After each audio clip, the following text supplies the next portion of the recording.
Axel de Tarlet, plus de riches, plus de pauvres, et l'OCDE tire la sonnette d'alarme parce que les classes moyennes s'appauvrissent et elles pourraient disparaître. Oui, alors c'est un phénomène qui touche tous les pays riches. Les classes moyennes sont écrasées, c'est d'ailleurs le titre de ce rapport. Écrasées parce que d'une part, beaucoup d'emplois intermédiaires sont remplacés par des robots, des machines.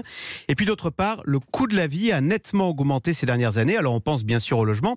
Et puis alors ailleurs, pas en France on est épargné, mais ailleurs, il y a en plus du logement, le coût de la santé et de l'éducation qui ont flambé. Alors en France, on a de la chance, l'école et l'hôpital restent gratuits. En tous les cas, résultat des courses, les classes moyennes sont laminées.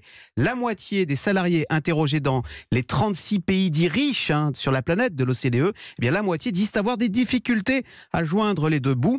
Et c'est très inquiétant, nous dit l'OCDE, car ces classes moyennes constituent, je cite, le pilier fondamental de nos sociétés et de nos démocraties. Et ce ne sont pas des mots en l'air. L'OCDE écrit que quand une démocratie fonctionne mal, on a plus de criminalité, plus de corruption, plus d'instabilité politique. Donc vous voyez, l'enjeu n'est pas maigre, c'est l'avenir de nos sociétés. Les classes moyennes ont été touchées partout par l'austérité en Europe et en France on le vit aussi. Mais qu'est-ce qu'on peut faire pour redonner un souffle aux classes moyennes? L'OCDE donne quelques pistes, oui. Axel de Tarlet? Alors heureusement, c'est ça qui est intéressant, l'OCDE donne 2 pistes. D'abord, 1, mettre le paquet sur la formation. Et puis 2, alors c'est ça qui est intéressant, sur le plan fiscal, l'OCDE recommande de moins taxer le travail, en fait d'avoir une fiscalité plus progressive, qui taxe davantage les hauts revenus, mais aussi de davantage taxer le capital. Eh bien, bingo, ce sont exactement les propositions qui sont ressorties du grand débat. Vous savez, la justice sociale et le rétablissement de l'ISF.